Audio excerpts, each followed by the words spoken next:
أعوذ بالله من الشيطان الرجيم. بسم الله الرحمن الرحيم.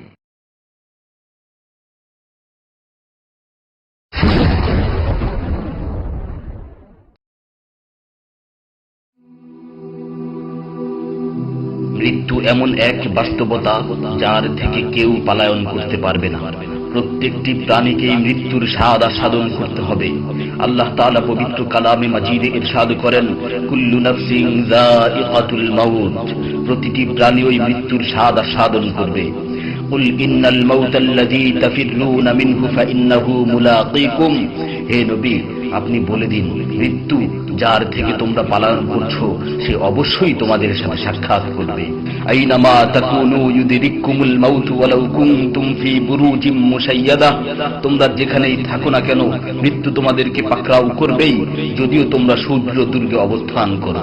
লিকুল্লি উম্মাতিন আজাল, ইযা জাআ আজালুহুম ফালা ইস্তাখিরুনা সাআতান ওয়ালা ইস্তাকদিমুন, প্রত্যেকটি জাতিরই মৃত্যুর জন্য একটি নির্ধারিত সময় রয়েছে। যখন সেই নির্ধারিত সময় চলে আসে তখন তার থেকে এক মুহূর্ত আগ পিছ করা হয় না। এই ক্ষণস্থায়ী পৃথিবী যাকে নিয়ে তোমরা স্বপ্ন দেখছো, এই স্বপ্নের পৃথিবীও একদিন ধ্বংস হয়ে যাবে। কিয়ামতের সময় যখন নিকটবর্তী হবে তখন আল্লাহ সুবহানাহু ওয়া তাআলা নিজের দায়িত্বপ্রাপ্ত ফেরেশতাকে সিংহায় ফুৎকার দেওয়ার আদেশ দিবেন। অতঃপর ফেরেশতা সিংহায় ফুঁক দিবেন, ফলে পৃথিবী ও পাহাড় সমূহ উত্তোলিত হবে, চূর্ণ বিচূর্ণ হয়ে যাবে, আকাশ ফেটে টুকরো টুকরো হয়ে যাবে এবং নক্ষত্র সমূহ ঝরে পড়বে, সূর্য তার কিরণ হারিয়ে ফেলবে, সমুদ্রকে উত্তাল করে তোলা হবে। সেদিন কিয়ামতের ভূমিকম্প ও কিয়ামতের ভয়াবহ অবস্থা দেখে সকলেই মৃত্যুবরণ করবে। আল্লাহ তাআলা বলছেন, ইয়া আইয়ুহান নাসু ইত্তাকু রাব্বাকুম ইন্না যালযালাতাস সাআতি শাইউন আযীম يوم ترونها تذهل كل مرضعة عما رضعت وتضع كل ذات حمل حملها وترى الناس سكارى وما هم بسكارى ولكن عذاب الله شديد। হে মানুষ, তোমরা তোমাদের প্রতিপালককে ভয় করো, নিশ্চয়ই কিয়ামতের প্রকম্পন এক ভয়ঙ্কর ব্যাপার। সেদিন তোমরা দেখবে প্রত্যেক স্তন্যদানকারিণী আপন দুগ্ধপোষ্য শিশুকে ভুলে যাবে এবং প্রত্যেক গর্ভধারিণী তার গর্ভপাত করে ফেলবে। তুমি দেখবে মানুষকে পাগলের মতো, আসলে ওরা পাগল নয়, তবে আল্লাহর আযাবই হবে কঠিন। فإذا نفخ في الصور نفخة واحدة وحملت الأرض والجبال فدكتا دكة واحدة, অতঃপর যখন সিংহায় ফুঁক দেওয়া হবে একটি মাত্র ফুঁক, আর জমিন ও পর্বতমালাকে উত্তোলিত করা হবে এবং মাত্র একটি আঘাতে এগুলো চূর্ণ বিচূর্ণ হয়ে যাবে। ইযা সামাউ ফাতারাত ওয়া ইযাল কাওয়াকিবু ইনতাসারাত ওয়া ইযাল বিহারু ফুজ্জিরাত ওয়া ইযাল কুবুরু বু'সিরাত আলিমাত নাফসুম মা কদ্দামাত ওয়া আখখারাত, যখন আসমান বিদীর্ণ হবে, আসমান ফেটে টুকরো টুকরো হয়ে যাবে, আর যখন নক্ষত্রগুলো ঝরে পড়বে, আর যখন সমুদ্রগুলোকে উত্তাল করে তোলা হবে, আর যখন কবরগুলোকে উন্মোচিত করা হবে, তখন প্রত্যেকেই জানতে পারবে সে আগে কি পাঠিয়েছে এবং পরে কি পাঠিয়েছে। সেদিন কিয়ামতের ভয়াবহতায় আল্লাহ সুবহানাহু ওয়া তাআলা ব্যতীত প্রতিটি প্রাণী প্রাণ হারাবে।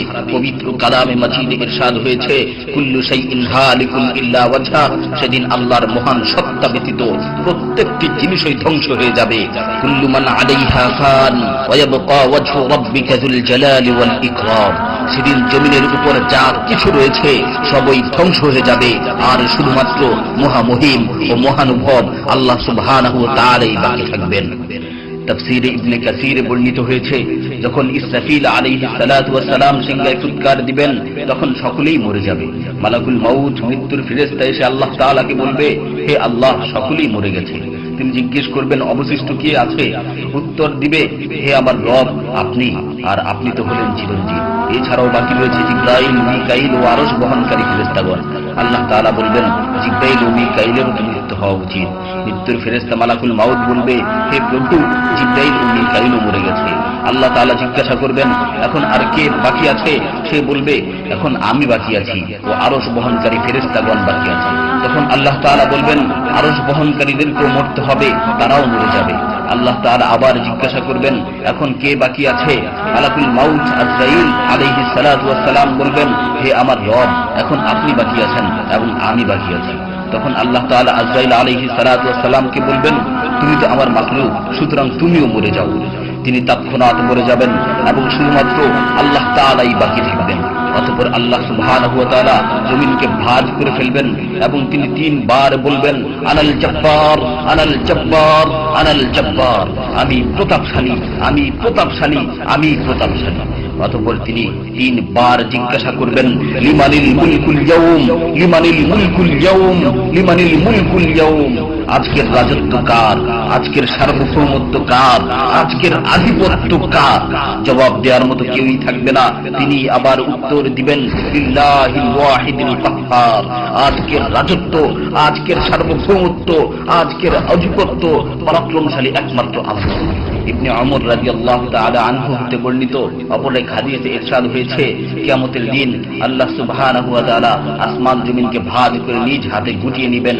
অতঃপর বলবেন, আনাল মালিক, আনাল জব্বার, আনাল মুতাকাব্বির, আমি বাদশাহ, আমি প্রতাপশালী, আমি অহংকারী।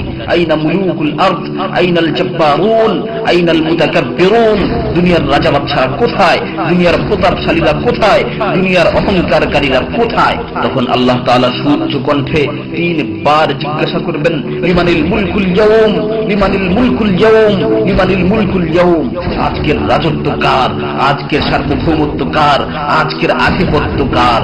অতঃপর তিনি 3 বার উত্তর দিবেন, লিল্লাহিল ওয়াহিদিল কাহ্হার, আজকের সার্বভৌমত্ব, আজকের রাজত্ব, আজকের আধিপত্য প্রতাপশালী একমাত্র আল্লাহ সুবহানাহু ওয়া তাআলা।